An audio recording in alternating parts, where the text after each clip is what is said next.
awareness. So we do record the Medicare Cafe every week. They show up on our YouTube page. Let's go ahead and get started. Welcome, guys, to the Medicare Cafe. You're joined now by your official host. My name is Olivia Richardson. And I'm Carrie Vogt. So again, wanting to welcome Carrie. The announcement went out this morning. Carrie has accepted a position as a full co-host of Medicare Cafe, and we could not be more excited to have her on the team. I'm excited as well. You'll have to get used to this face. Yes, and Brian says, oh my God, sorry, Brian. Yes, forever we'll have Carrie as a co-host of Medicare Cafe. Even if she's like, Olivia, I just can't do this, I'll be like, figure it out. You're stuck here. I'm no longer accepting your resignation.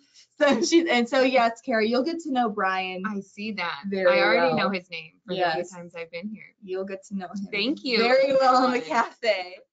So let's go ahead. Today, what we were talking about is something that we had recently just undergone, and that was because the snowpocalypse for the second time this year has hit mid-Missouri, and we were stuck on literally under feet of snow. I mean, maybe inches of snow, maybe. A little dramatic, but yeah. And then also, though, we've had this conversation come up a lot, less now, but with the Corona-19 virus or COVID-19, with people being quarantined and feeling like, well, I'm stuck at home. I can't go to my appointments. I can't go to the office. What can I do to continue to make money and to continue to, I think more importantly, grow my business? Yes, obviously, it's extremely important to make money, to get more clients, to get more applications. But growth looks more than just that. There's a lot on the back end. Exactly. So let's start with number one, and this is going to be fun. Again, guys, you'll have to excuse me and Carrie kind of looking around things. Our studio computer basically, in the nicest way possible, gave us the middle finger this morning. So we're kind of working off of, in fact, you know what? I'm just going to have to get rid of this part. We're kind of working off of, well, I thought I was, one screen. I think so. Let me do this. Okay, no, I don't have to work. Okay, so the first thing, I'll move this over here so you can read our slides. First thing I want to talk about today, guys, is not forgetting that even though, again, if you're stuck at home, you still have some sort of phone. You still, here we go, thank you. See, look at that, you're already pulling your weight.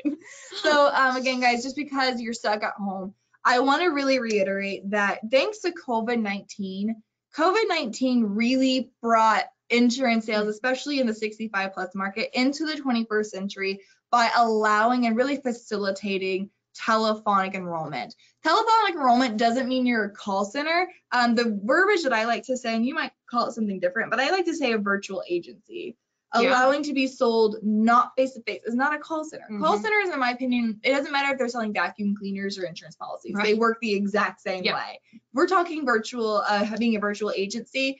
Being at home no longer means that you're getting a snow day. No, it doesn't. It really doesn't. Snow days are kind of a thing in the past.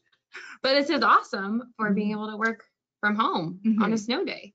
I think the biggest thing here, I think the biggest thing here is that making sure that you're continuing to sell the way that people want to buy. It has nothing to do with what your process is. It has everything to do with how the client wants to have that experience.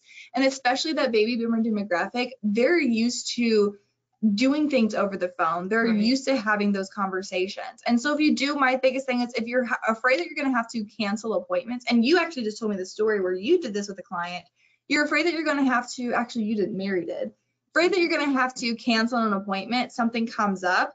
And so simply just asking like, hey, we can either reschedule or we can do this over the computer, over the phone, whatever you prefer. And in your experience, I know you had something where your girls were sick. I know all about you. Yeah, absolutely. And so kind of tell about like, how did that conversation look like with the client? Well, and not even just for snow days, but when I'm scheduling an appointment, I from the get-go, I ask, would you rather meet in person? Do you want to do phone or do you want to do Zoom?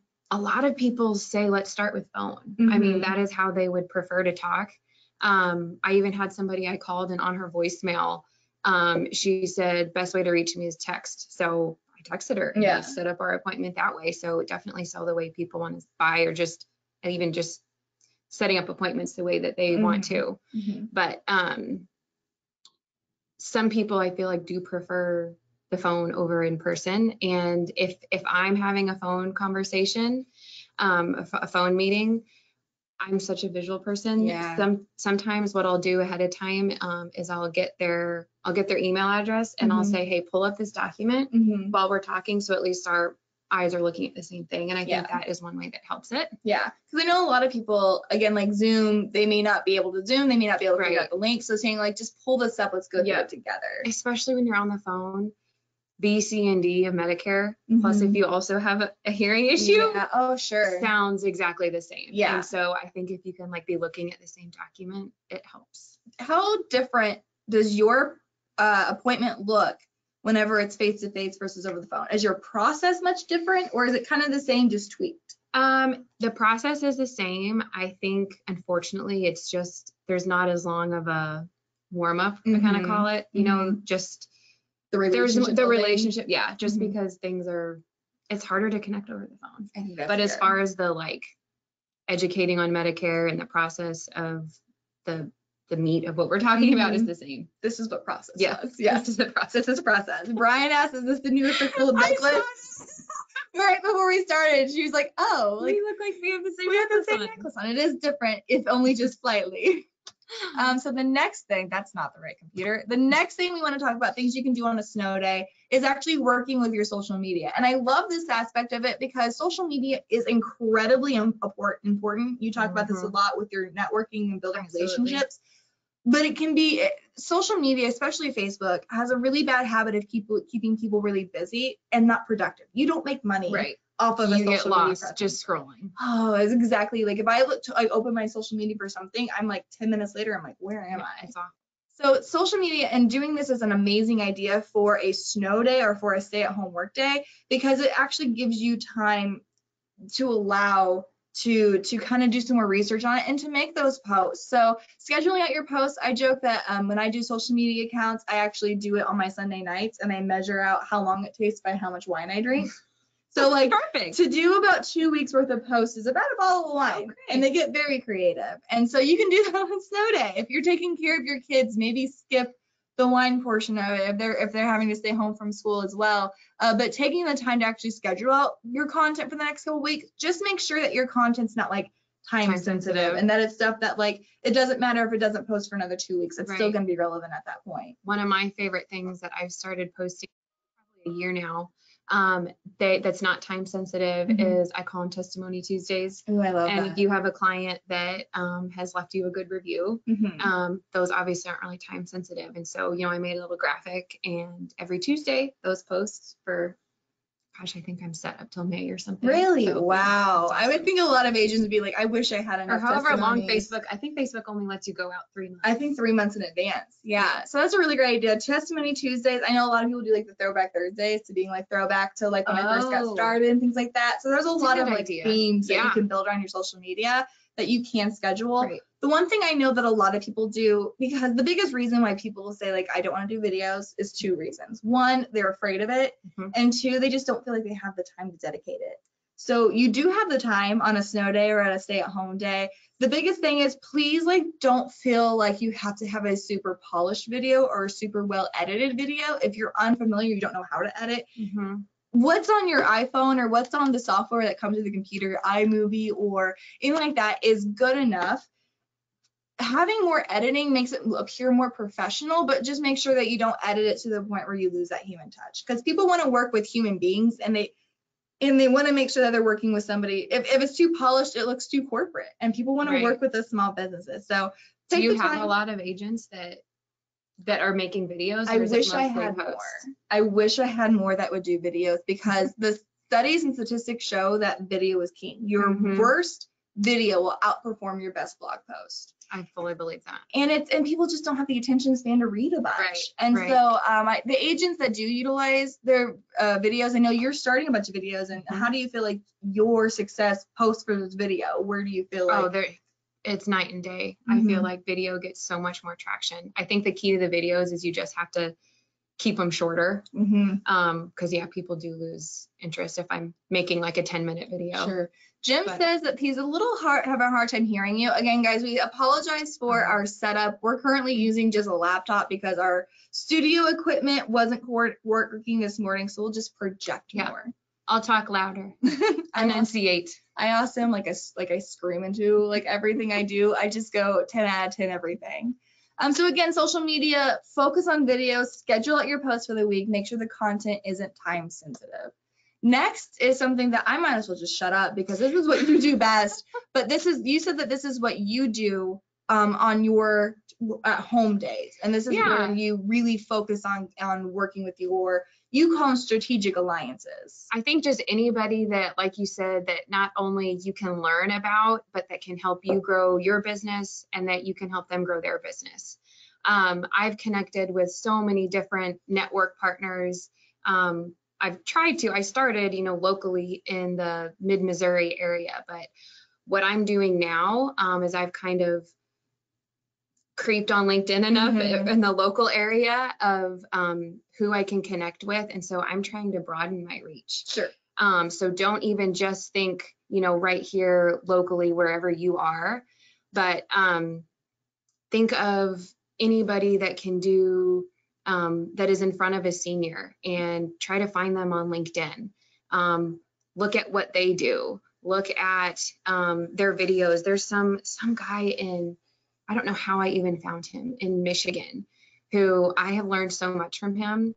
He every week stands behind a blackboard and talks about a Medicare topic. And I love watching his videos. I've never actually connected with him on a personal level, but maybe someday we will. But I learned from him. Yeah.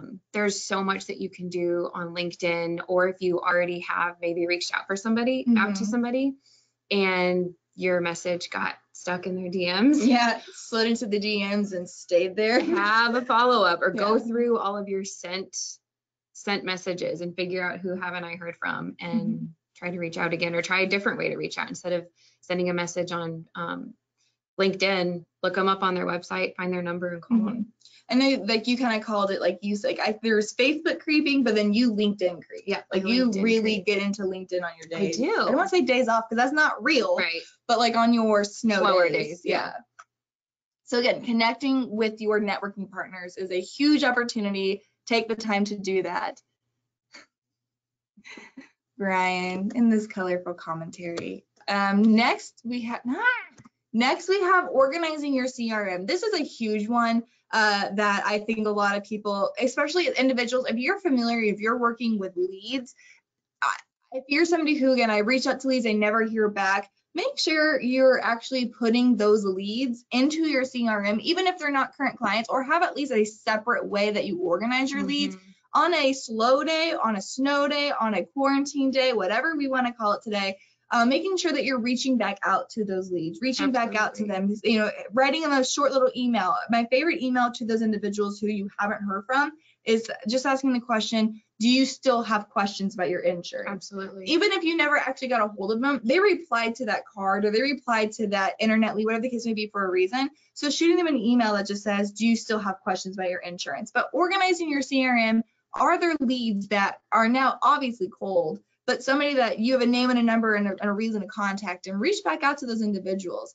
Do you have what people in your CRM have their core product with you? For us, that's Medicare supplements, Medicare Advantage plans. It might be something different for you depending on what market you focus in, but anybody who has a core product with you, but that's all they have. Are they a client or are they a policy holder? Revisiting those organizations. And my favorite one, who has a spouse that is going to be aging into the market? And do you have that put well in your CRM? Right. And if you don't have the information in your CRM, reach out to your clients. Use this opportunity as a touch point to your clients and just saying, hey, I remember last time we talked, you mentioned that your wife was a few years younger than you.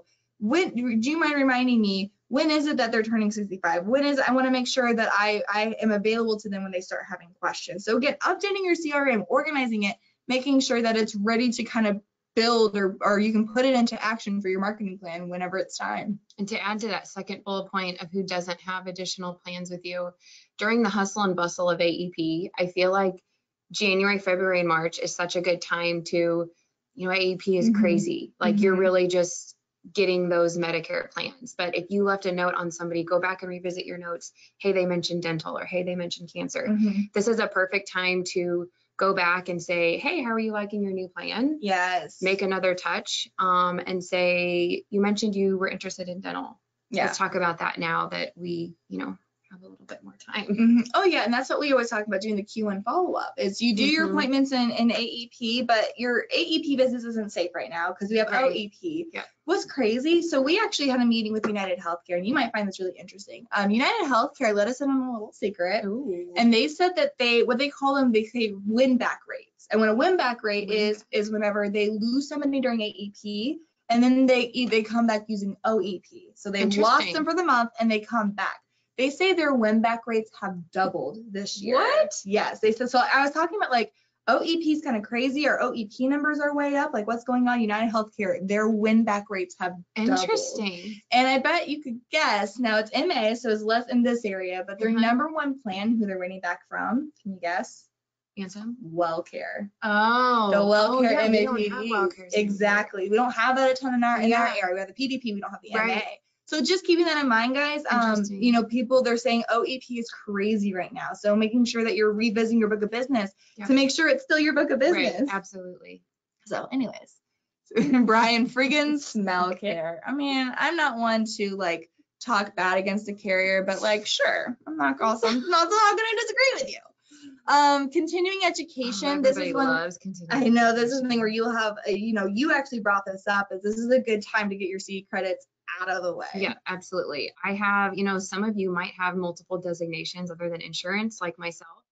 I have to get 40 hours for my CFP every 2 years, and continuing ed takes a long time because you can't just, for most of the resources, you can't just get clicks. You have to like click the slides. They've gotten smarter. But what I've done is I'm like, okay, how can I utilize my continuing ed to the fullest? Is when I'm listening, I'm like, you know what, that would be a good Medicare minute to talk about. Yeah. That would be a good, I learned something about that, or that was really helpful for me. I'm going to talk about that and post a video on Facebook. So I try to figure out how I can use the continuing ed, not just bore myself while I'm sitting through those videos. Make the most out of that time. But it's also, everybody's great at multitasking, I feel like, during continuing ed. So it's just a good time if you're stuck at home on a slower day to get some of those credits out of the way. And that way you're not cutting it down to the last minute. I am that one that cuts it to the last minute. I'm really, really, really bad at it. I'm just like, oh, I'll get it done. Then it's like tomorrow. What tomorrow? I gotta get 40 hours in. Yep. 10 hours. And 10. So I have a question for you as far as utilizing your continuing education, and honestly with certifications as well, because nobody likes to do it, but you want to get the most out of it. Yep. Have you thought about, or have you done it to where you're advertising that you are doing continuing education, or that you're advertising that you are learning more?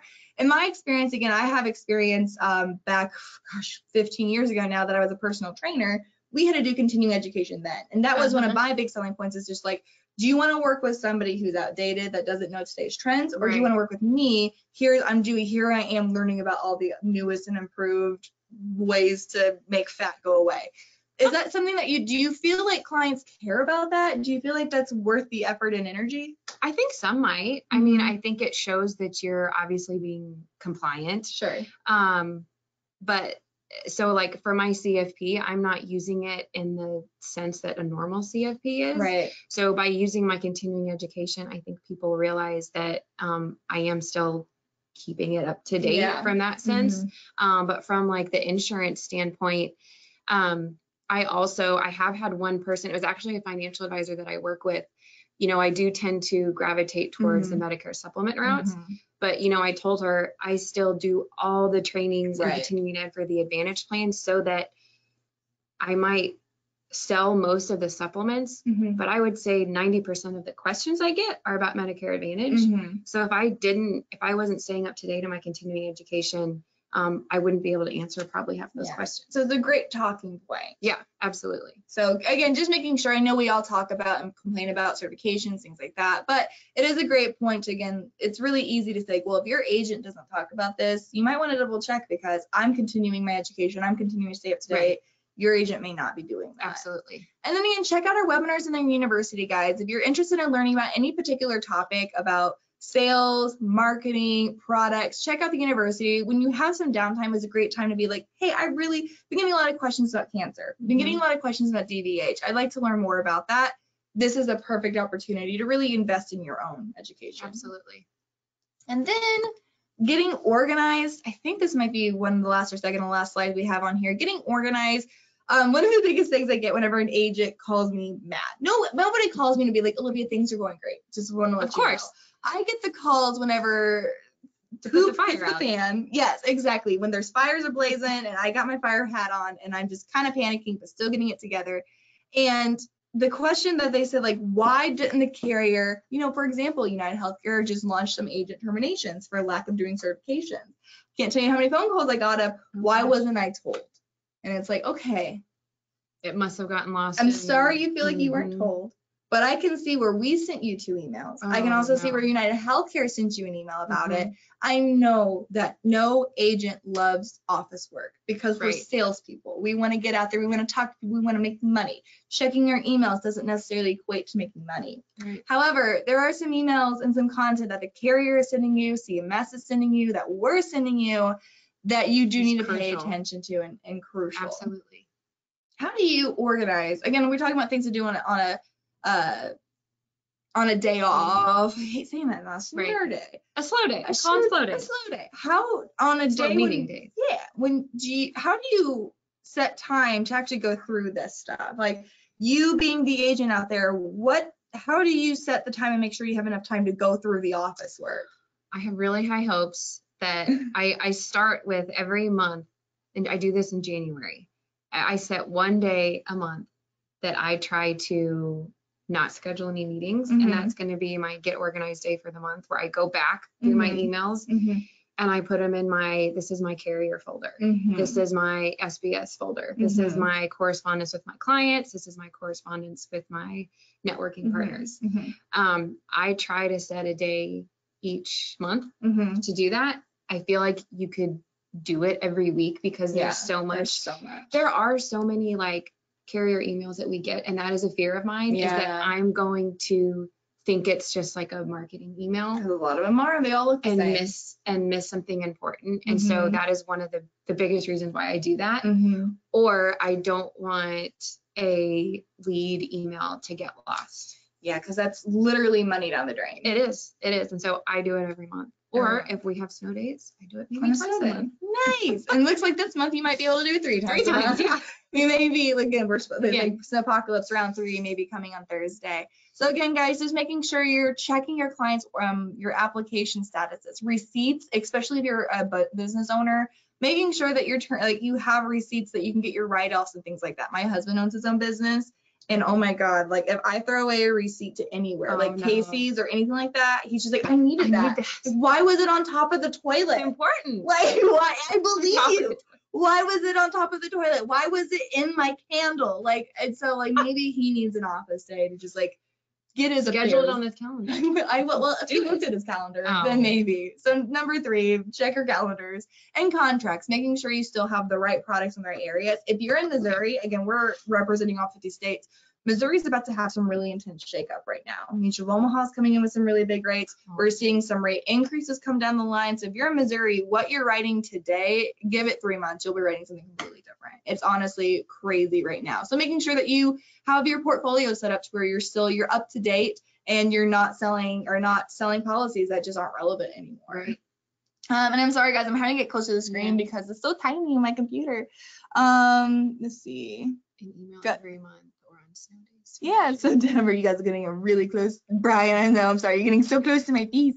Deborah says, I got distracted for a minute. What is it that you do? Something I do is I just block off. It's typically, I try to pick the same day every month, but it doesn't always work that way. I block off a whole day that's my get organized day. And it's a day where I really organize my email, but within organizing my email, I'll realize, oh my gosh, I didn't respond to that lead, or I called them, but I didn't hear back from them, or wow, I really missed a important email from a carrier. So what I said I do is I just block off a whole day for getting organized. Let's see. Dean, good morning, Dean. He says, I'm seeing a lot of people, a lot of discussion on MA plans on Facebook. Obviously, these people are making broad generalizations, especially thinking of all MAs are HMOs. I'm in a rural area with basically all PPOs. How can I best combat that? So Dean, again, reminder when it comes to marketing Medicare Advantage plans, when it comes down to like what you can and cannot discuss, number one, you just can't discuss anything with a dollar amount. And that's basically because a dollar amount could be talking about, like you're saying, about a plan specific stuff or plan specific information. You can't do that. So you can't really say $0 premium, $1,500 dental benefits, $5 copays, because that could be tied to a specific plan. That's considered not compliant marketing. But as far as general Medicare benefits and being like, hey, actually, there's a lot of PPOs in this area that, you know, things like that, you can make general things. You can't cold call, you can't randomly go to somebody's individual Facebook page and be like, hey, you want to talk about Medicare Advantage plans? You can't do that, but you can, of course, make general information, and you can answer questions in a general format. So if somebody asks you specifically a question about how is this person getting free insurance, you can answer questions in a public format like that, but you just can't say, and again, in a public format, you can't bring up dollar specific information, and you can't cold market Medicare Advantage or prescription drug plans. So keep it, do not mention carrier names, do not mention dollar amounts, carrier benefits, but you can absolutely correct information and answer specific questions in that public format. Right, you could just talk, you could have a whole video or post about, hey, here's the difference between an HMO and a PPO.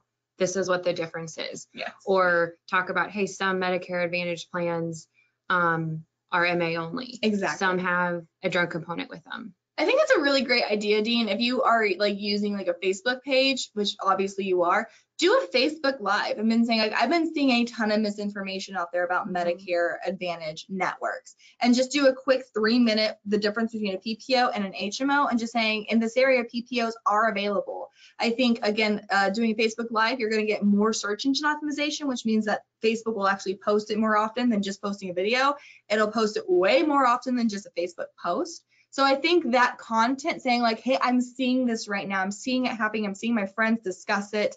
And if somebody commented on that Facebook Live with like maybe a specific question, that could be a perfect end of, hey, I can't answer that. You know, let's you and I set up an important or an individual time to talk. Exactly.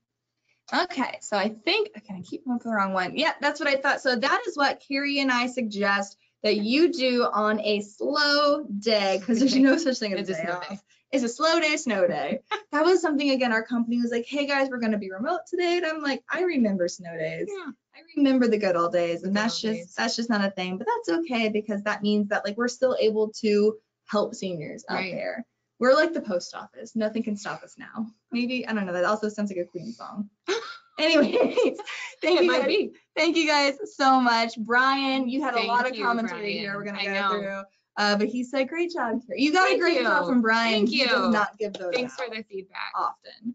So awesome. So again, if you guys have any more questions, anything that you recommend people do or what you like to do on your snow days, let us know. But these are just some general ideas that that Carrie and I came up with of what can help you be relevant, be productive, make the when most you're stuck at home. Yeah. Let's see. Welcome to the new edition. Very helpful knowledge base. Oh, thank you. That's what Carrie does. I'm here for the pizzazz. Carrie actually gets the stuff done. Awesome, guys. So again, make sure you join us on our Facebook page. Make sure that you like us on Facebook. Check out our What's Brewing stuff.